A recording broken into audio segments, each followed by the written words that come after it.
When I was first starting out as a freelancer, I started assisting this woman who was represented by an agent. She told her agency that they should represent me as a junior artist. And if I had to guess, that would have been, I don't know, late 90s, early 2000s. So, yeah, I was taken onto their roster as a junior artist. And what that means is your rates are lower. You tend to do jobs that are super budgeted and you're working on your portfolio. So, doing creatives, which means concepts that you're not getting paid for, but that everybody works collaboratively, adding to their portfolios. We still do creatives. Not only are they fun, but it's a strategic way to have a creative outlet showcasing your work without a client hovering over you, watering down the creative process. Anyway, so I'm plugging away as a junior artist, and around that time, I also became a single mother. Well, the owner of the agency had been on maternity leave when the agency signed me on. And when she came back from maternity leave, my mentor tells me that I really need to book a meeting with the owner to get some direction on my career. Now, I think this woman had been back for about a month, and I had met her a couple times in the agency. And I remember shortly before our meeting, I was in the agency to pick up a check, and I saw her, and I don't remember exactly what I said. Something in relation to I need to make more money because I'm a single mom with two kids. Obviously, I don't remember verbatim. And she shoots me this look with like daggers in her eyes and bile spewing out of her mouth. I am so sick and tired of hearing about you being a single mom with two kids that you have to feed. Well, I was a bit taken aback. If you remember watching those Flintstone episodes when Fred would like shrink down to the floor, that's exactly how I felt in that moment. On one hand, if I was a broken record about being a single mom with two kids to feed, well, that's just a fact. And my ex did not contribute anything financially. And when you're freelance, money only comes in when you're out there working. Maybe as somebody that was supposed to be managing my career and clearly older than I am, maybe she could have chosen kindness and just maybe explained some things to me. Anyway, shared that interaction with my mentor who said like maybe she was having a bad moment and that I should still forge ahead in asking for a sit down meeting and that she will go through my portfolio and goals and help direct me with a career plan. So yeah, I asked for a meeting and this woman said, "Great idea. We will have a meeting." I remember walking into the agency as she was sitting there with stacks of my files and portfolios with this incredibly angry look on her face and says, "Do not sit down. Here is your work. There is the door. Get the fuck out of my agency." I remember attempting to protest and saying like how I wanted to be represented and could we not talk about it? And she just repeated herself, pointing to the door. I remember walking along Bloor Street, turning down Bay, all of my portfolios and files with loose images in my arms, crying behind my sunglasses. Like, what the fuck am I to do? I'm a single mom in a freelance world. I remember suddenly becoming face to face with a payphone outside of Bay Bloor Radio. For those familiar with Toronto, you would know exactly where that is. Anyway, I stepped into that phone booth, pulled out my paper day timer because that was that long ago, and I just started going through old bookings where I had been an assistant or I did my own jobs, just calling people and saying, "Hi, it's Andrea Claire here. I just wanted to let you know that I'm freelance now. I left the agency and here's my pager number." Yeah, we had pagers back then. I also remember booking jobs at that moment from the payphone. Photographer Nigel Dixon was my first freelance job booked from that payphone. Fast forward to years later, I'm represented by a different agency and I'm booking a multiple page spread editorial with a magazine. And the editor calls me, "Hey, Andrea, what's the story between you and so and so? Let's call her Lady X." Now, I honestly have no idea. And it can't be because she hates single moms, because my understanding was that she was a single mom at the time. And there's no way it could be because I was young and naive looking for her guidance when she represented me because that would just be completely unreasonable. Or maybe she's the reason why we have that hashtag women supporting women. Maybe that was invented working from a reverse psychology perspective. Anyway, I told the editor, "There's no issue.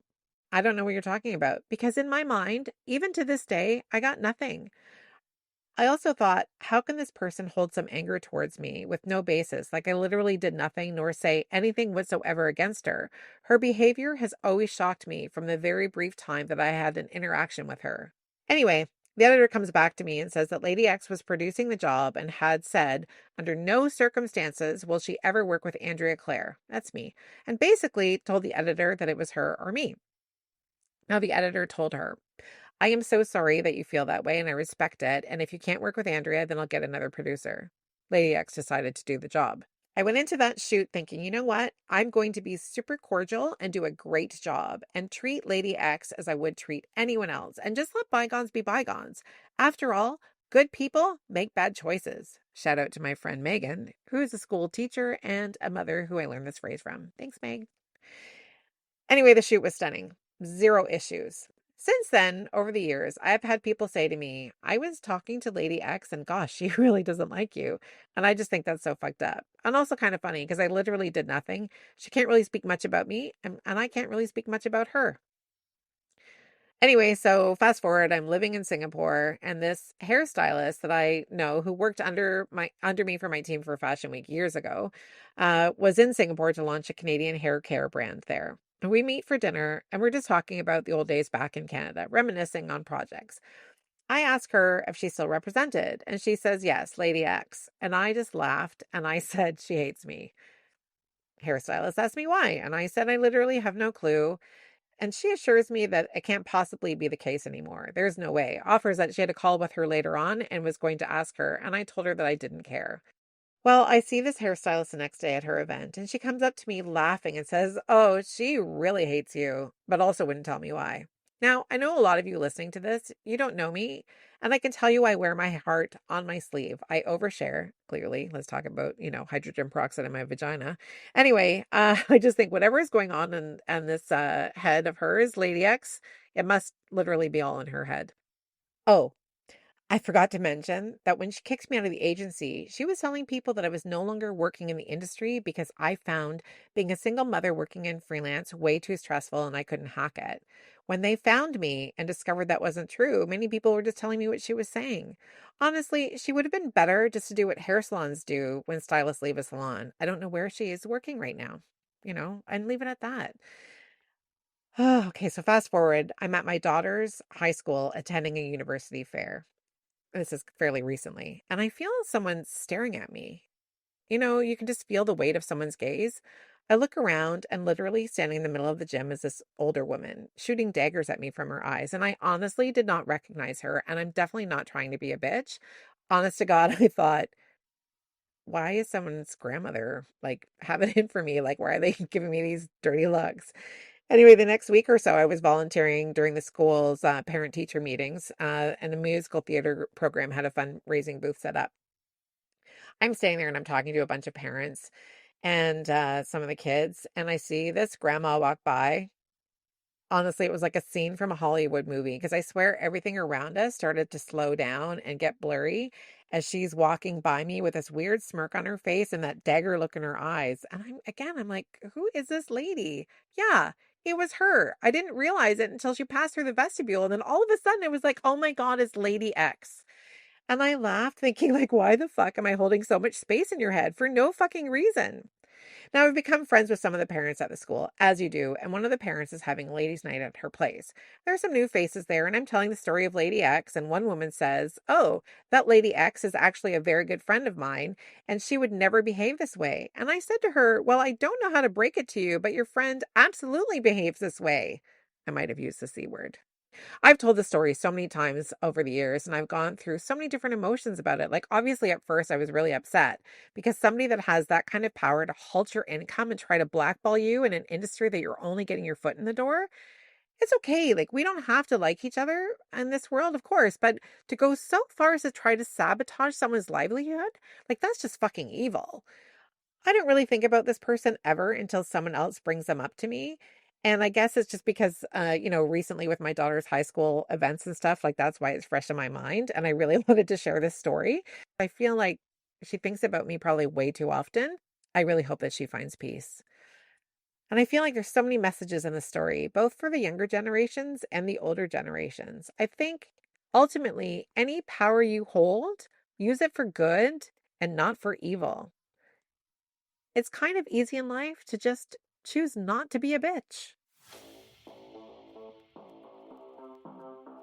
Welcome to the Fuck You 50s, the podcast for women who refuse to tolerate the bullshit anymore. This is real talk, real stories, and a long overdue reality check. I'm your host, Andrea Claire, and this podcast is the filter-free voice you've been waiting for, with a dose of F-bombs. The Fuck You 50s. Unfiltered, unapologetic, and undeniably needed. My guest today is Melani Chong. She is an MIT Sloan graduate, cosmetic chemist and design consultant with a global network and clientele in the beauty, wellness, and cosmetics industry. She is also a consultant and coach on branding and formulation design for several global brands. She's here to tell us her journey from modeling to neurocosmetics. Cognitive beauty. What is it? Okay, so yes, this is so much fun.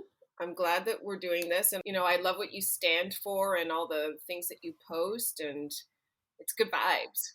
Thank you. So I guess I just want to jump into kind of like your background, just so everybody knows. Like you and I worked together like years ago on so many different shoots because you were modeling, and you still are doing some modeling, right? But that's is not your focus anymore. Our industry has been known to be ageist, unfortunately, but there you're seeing a bit of kind of like, I don't want to say turnaround, that's not the right phrase, but like opening up and I like the word mature. I like mature. mature is good. Yeah, and I for me personally, as a woman who's 54 years old, like if I see brands that are targeted to our age category, but they're using models that are under 30 or even under 40, like it's a turnoff for me because I just think I can't relate to anything in that picture, and I really wish that brands would really understand that. So anyway, so why don't you talk about like kind of your segue, like how did you go from working in modeling to where you're at now? So it's a funny story and really unexpected for me because it happened when I got pregnant with Dre. And I just looked at, my family history and I thought, man, I'm never going to be able to model again. Once I have a baby, I'm going to be big. And that's not the archetype that was popular then. Things have changed now. And I thought, you know what, I'm really going to have to, rely on, plan B and have a backup plan. And so I thought about what I was passionate about and what I was interested in and what I liked and I could, do effectively. And I wanted to start a skincare line. And I thought, oh my God, I know all these people. I work in the beauty business and it's going to be so much fun and so easy. And it's not. It was really hard. I was taken advantage of, in that sort of the engineering side of the industry. And it forced me to learn really quickly and do it for myself. I just went that way and it just kept growing and I just kept really honing my skill and I realized that not only did I really like it, but other people thought I was pretty good at it. Yeah, so far so good. And so you graduated from MIT Sloan, right? And so when was that in this kind of journey? And what did you graduate with? So it was kind of a long journey because when I was modeling, my mother forced me to still stay in school. And back in the day, it was called distance learning. And then I never thought that I would need to use it. Um, and then someone challenged me, Melanie, why don't you just go back to school? You can do it and get your chemistry degree. So I did that. I was also approached by someone else when I was traveling and said, listen, you don't need to have a master's or a PhD, but there are places that want to offer you a higher education because I think they thought that I was a good representative um, for MIT. So I don't know. They let me into a program, and I had some really great experiences. And again, it was just like that imposter syndrome that hit me, and I, had great feedback and great cohort when I was there, like doctors and PhDs from all over the world. So it was a specialized program where you basically do a master's in your field specific to you. So I felt really privileged to be a part of those groups and be in the room at MIT. And it was all based on critical thinking and innovation design. And it was really eye opening. And I really proud that I'm able to inject that knowledge and that experience into my work now. I feel like it. it's all an experience that I get to bring back into the room with my clients. I feel like there's a lot of, and I don't know if men have this conversation, but so many women talk about this imposter syndrome, right? Like, I think we all kind of go through it. Hmm. I guess you almost have this like self doubt of like, do I really deserve that seat at that table? And of course we do, right? And it's just like incredible, like the breadth of work that you have done. I guess to start with, like cognitive beauty, what is it? What's cognitive beauty? So yeah, cognitive beauty is a fairly new intersection that's uptrending in the beauty industry, and it's basically the intersection of beauty and psychology and neuroscience, and it's all encompassing in the future of wellness. Really, what I've been doing is highlighting the skin brain axis, which is basically our skin's translation to the brain of what we're experiencing externally.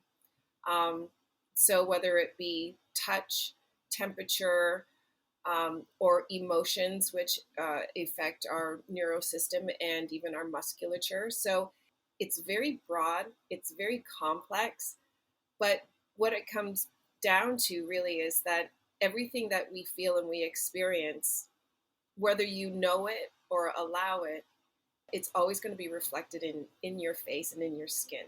So imagine you're driving by a bus stop and you see something or someone that it is familiar to you. You don't know it, but your face has made some sort of adjustment, and your brain has said something, and it's been highlighted. So whether or not you use that information that your skin and brain have processed, um, it's imprinted into who you are, and so you might get a little twinkle in your eye, or you might get a little um, Anger? yeah, you could have that. And so it's really, like I said, it's kind of hard to put it in an eggshell. I'd love to create a better, more succinct and accurate articulation of that.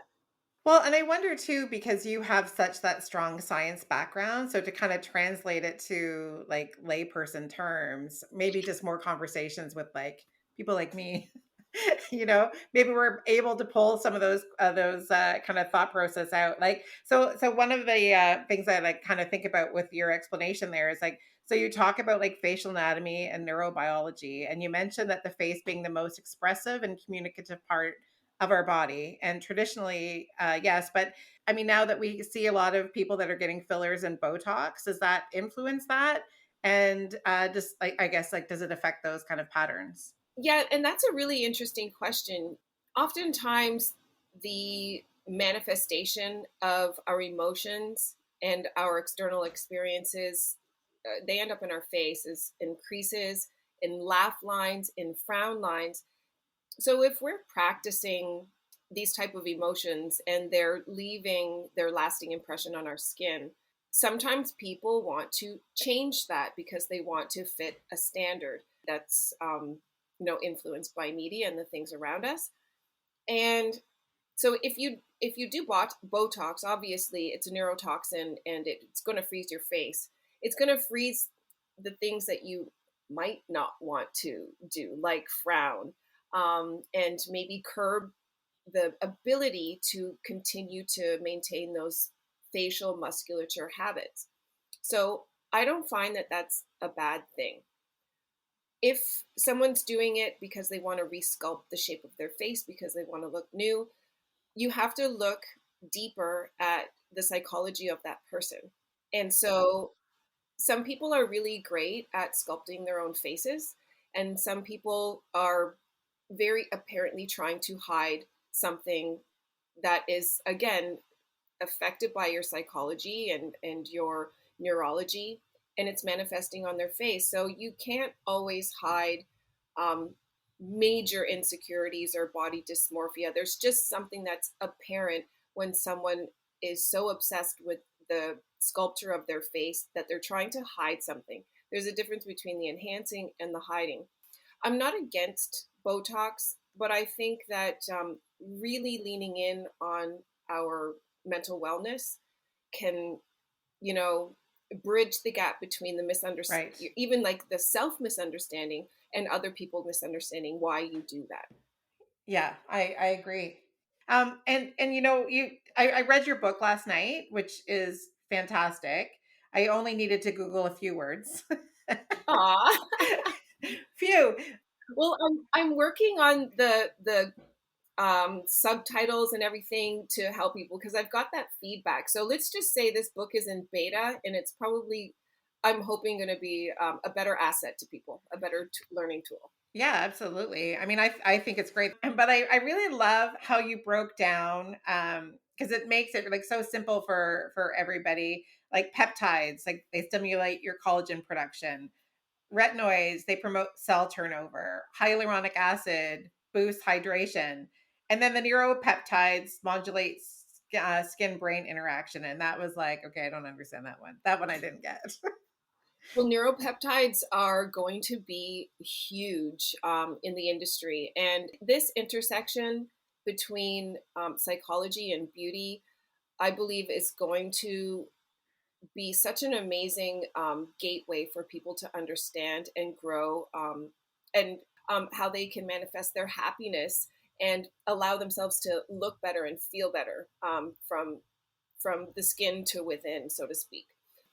But you also want to know just kind of about the nature of neuropeptides. So neuropeptides are specifically formulated molecules that will speak to the neurotransmitters within your skin. And this all occurs um, through something called the endocannabinoid system. And this is where different proteins are signaling within your skin cells, and they are deployed all over your body. So whether you get a tingle in your skin, whether you get an itchy reaction to something, if you enjoy the smell of something, even your endocannabinoid system is triggered. So the neuropeptides are interacting with your skin brain axis, and what they can influence are the inflammation, your immune responses.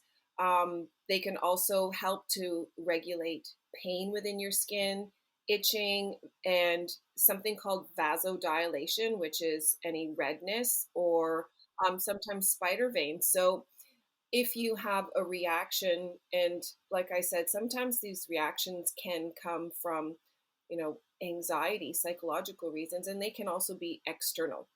So, I mean, we know like peptoids, retinoids, hyaluronic acid. Like we kind of, I think, because there've been so much talk about them in the media and skincare and everything. So we know it like it's an ingredient, and I think they're sourced from different places, right? So neuropeptides. So that would also be another ingredient, I'm assuming. Hmm. And then where would that be sourced? Is that sourced Hmm. similarly to peptides, or is it completely different?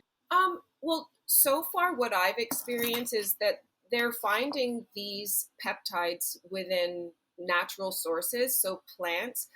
There's a plant that they sourced in India that used to be considered a weed, and now it's a highly coveted source of raw materials for health and wellness products. So oftentimes they'll discover these things from biomass from other products, whether it be seaweed or even from corn or any other, you know, biomass that's created from fruits, vegetables, and natural sources. Um, so they are sourced from natural living products. Are they then essentially like pharmaceutical grade ingredients, or that kind of all depends on how it's extracted?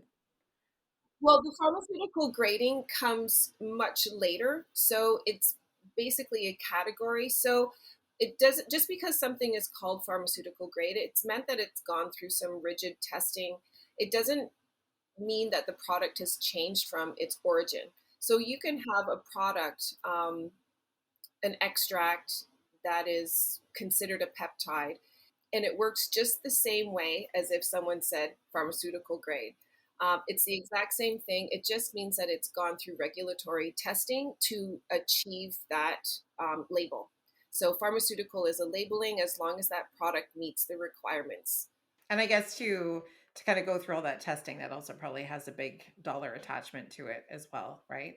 Yeah, it's a very large investment, a huge academic, intellectual, and financial investment to do that. So you would go through that process if you plan on being a global supplier and standing behind your claims. Right. Yeah. Okay. That explains it very well. Thank you. Um, the other thing that I wanted to talk about too, that you talk about, is the facial massage and lymphatic drainage, which I love. I find it so hard since I've been back in Toronto, and if anybody is from here and they recommend someone, like, please. But I found it really hard to find a facialist that I get the same kind of intense quality of facials like I used to get in Singapore, because there was like very big on like the lymphatic drainage and facial massage. And I know we can do a lot of it ourselves as Mhm. well, which I haven't mastered. So I don't know if you, first of all, have tips on that.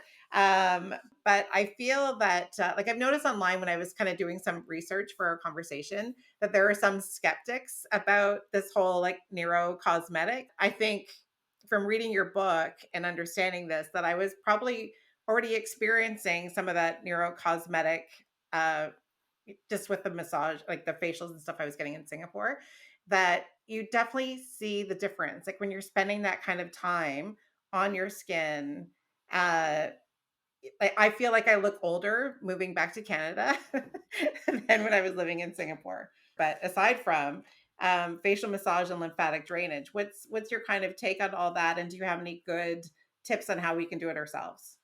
So for the people that are skeptics, we need skeptics in our world, because otherwise people wouldn't question things and then run out to try to prove them. But I think that the scientific background is there. The proof is there. There's a lot of studies, and facial and lymphatic drainage. It's not new. It's been around for thousands of years, and even when we talk about the connection between the skin and brain and what they have coined as psychodermatology, that's not new. Hippocrates proved that our emotional reactions manifest themselves in our skin. And so there are a lot of um, areas in your face that require drainage, and they have blockage because, based on your tension and based on your genetics, we have our very important lymph glands in our neck and all the way into our underarms.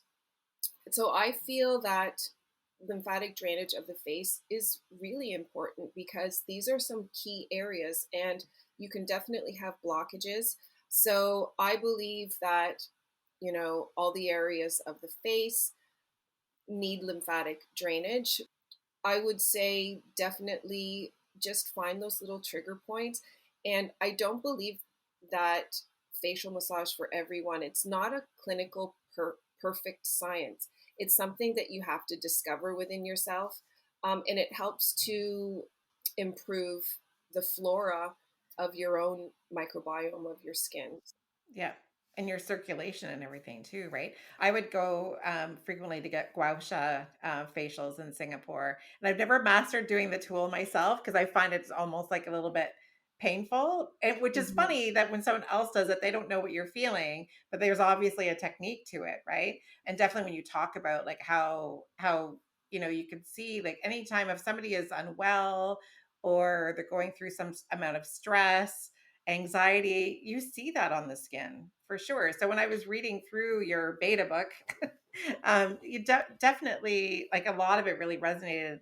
Women are always kind of seeking for that beauty grail, and I have people always asking me like, what do I do with my skin? Because I generally have good skin. I've never had any fillers. I've had a little bit of Botox, but I haven't had Botox in over a year now, so I think it's all gone. But I just take care of my skin, generally speaking, when I'm not falling asleep with my makeup on. And believe you talk about facial yoga a bit as well, right? Like I remember when I was I think I was in grade 5, and there was a magazine at our house, that fashion magazine. Maybe that's what inspired me to get into this industry. But I remember flipping through it, because what else do you do when you're in grade 5 but read fashion magazines? And there was a 2-page spread on facial yoga, and I remember sitting in front of the mirror with a magazine in front of me, going through like this facial yoga. And so facial muscles play a huge role in, and let's say, what's a good word? Because I don't like anti-aging. So facial muscles and the role that they play in aging positively resonates with me so much. And I swear that I look younger on the left side of my face. And it's because I can cock this eyebrow, right? And this side I can't cock an eyebrow, so I feel like it's heavier on this side. So that's why whenever I have my photo taken or if I'm doing stuff on camera, I always try to put my left side to camera. Yeah, exactly. um, where's my question? Um, it's almost like it's a little bit of an exercise. That's what I was saying. And so the right side, yes, the muscles are not as strong. And you talk about as we age and we lose that natural elasticity of the skin. It's because of the decline in the collagen and elastin, right? Am I saying that correctly? Production. And do you find that because overall in society, I believe that the perspective of what I do for a living, I feel that people are generally taking better care of their skin, protecting it from the elements. And from your science based perspective, do you feel that the signs of aging has generally slowed down? And I'm speaking purely from like an aesthetic perspective.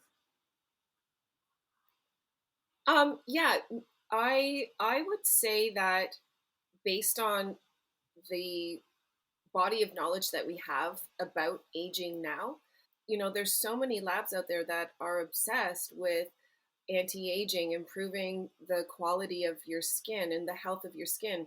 So absolutely, I think that because our world is so complex and somewhat chaotic now, we actually age ourselves more in this day and age. When life was simple and people practiced, acts of happiness and wellness every day, that was their focus. But the world has evolved into a really chaotic, competitive space where we're competing against our own selves sometimes. So that's been inserted. But then there's also where science comes in and says, you know what, we can change this. We know this now. We can avoid the sun. We can avoid um, UVA, UVB sun damage. We can, delay oxidative aging because we know more. So it's kind of like we're creating a problem to solve. But I do think that humans and people being obsessed with aesthetics today have achieved a certain level of personal growth. And I believe that we can nowadays, what I refer to as we can de-age. Um, De-aging is a process with many different disciplines involved: de-stressing, detoxifying, internal health, immune health. All of those things, I think, if we practice them and commit to them, we can improve our aging process. I think that that's what I try to advocate, is for people to have a healthy relationship with their own aging process. Well, and I think too, kind of just kind of reflecting on what you're saying and just in general, it's I think society thinks of aging. I mean, sure, we see some physical, like our joints hurt or, what your body shape changes or whatever. But I think most of us, when we think of aging, we automatically start thinking of aesthetics, right?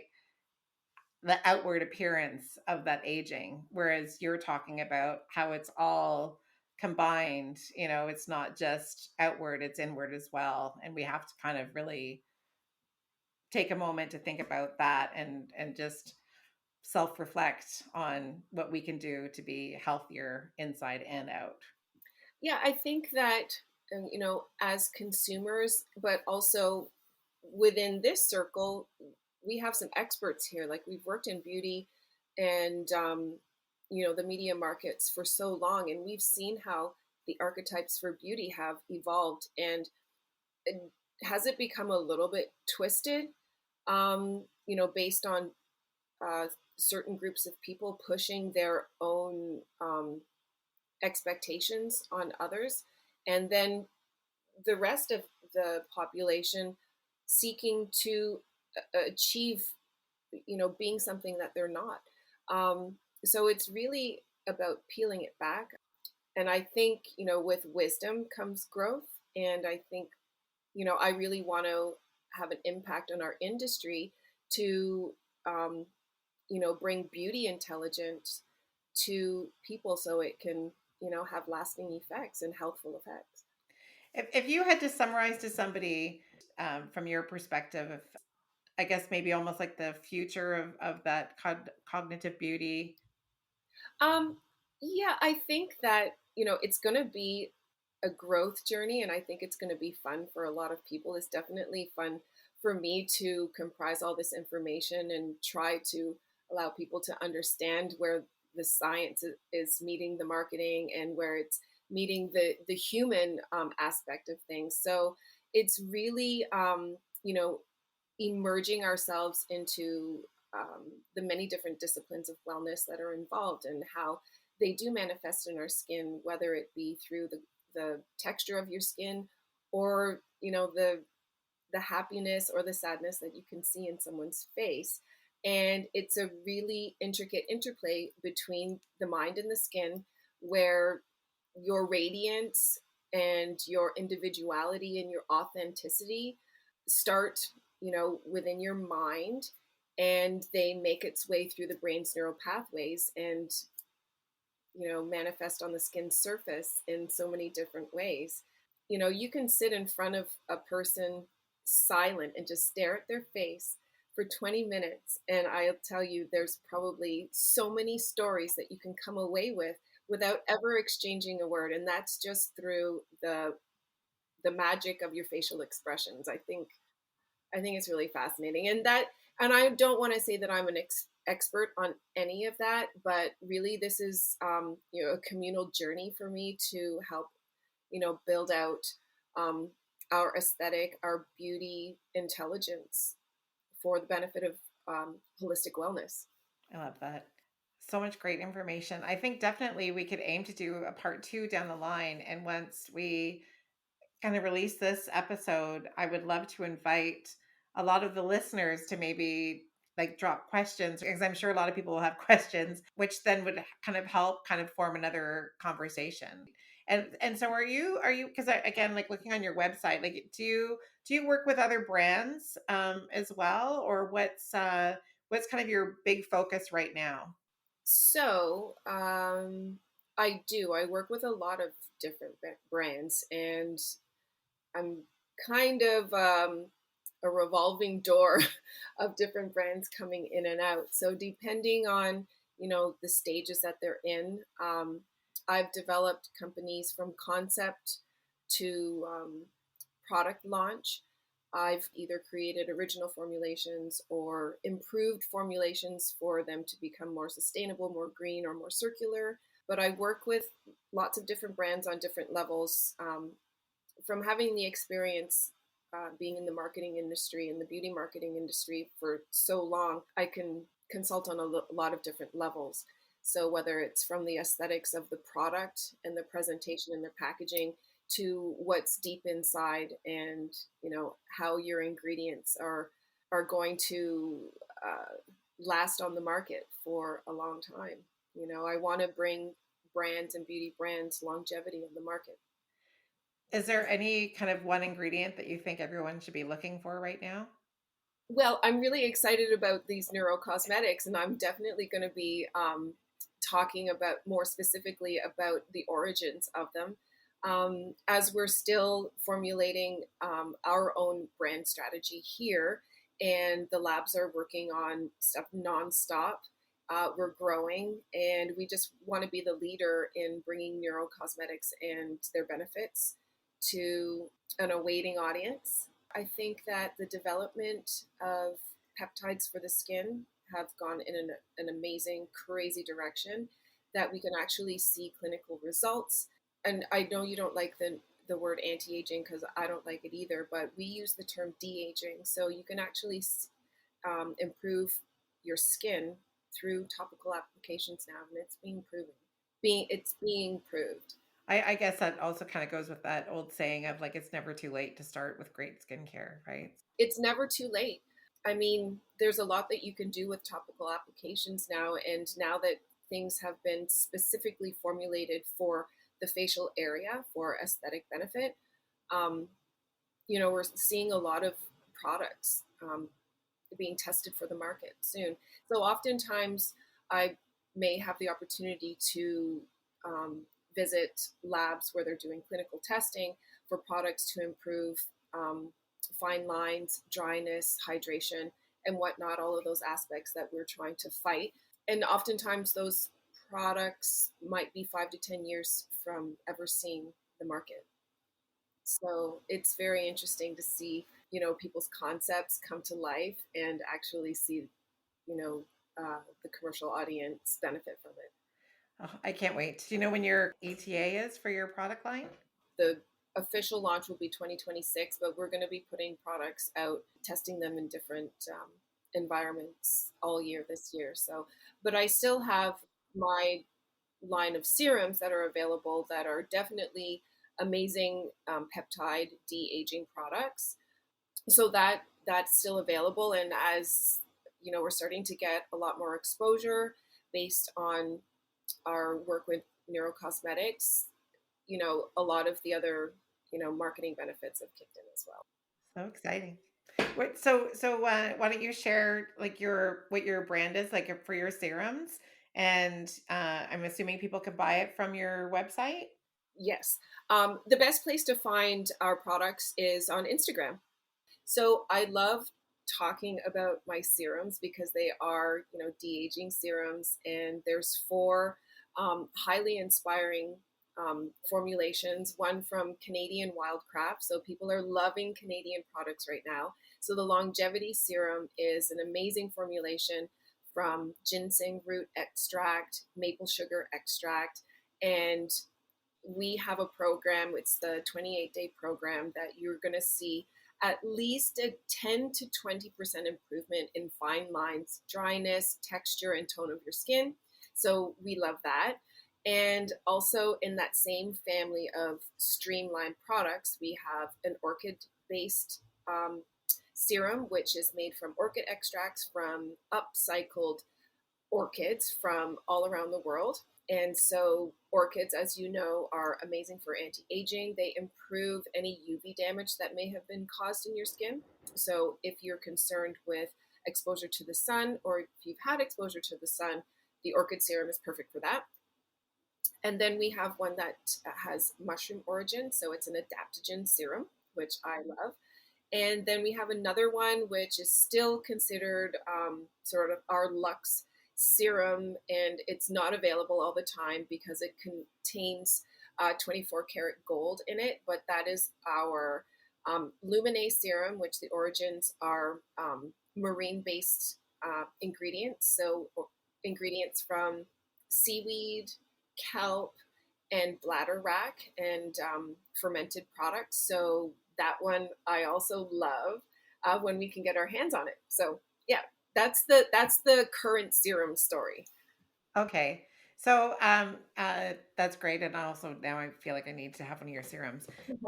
What's really exciting is that, we have the family of 4 serums available right now. And then we'll be launching our own more neuro beauty based serum very, very soon. My wrap-up question is, are you going to send me a serum? Just kidding. Of course I am. Send me your address. I'm all for supporting. I would happily buy it. So, Melanie, it's so good to see you again. I love what you're doing. I'm so excited for you. Neurocosmetics just sounds amazing, and I can't wait to dabble into some of your product when you launch it. So, thank you again for spending your time with me. Thank you, Andrea. I've always loved hanging out with you. You're one of my all-time favorite makeup artists for the past 35 years that we've been in this industry. Thank you. Thanks for tuning in to the Fuck You 50s. If you enjoyed this episode, please take a moment to follow and rate the podcast. And we'd love to connect with you on Instagram, so be sure to follow us at the Fuck You 50s. The Fuck You 50s is hosted by Andrea Claire and edited and produced by Bespoke Productions Hub. See you next time.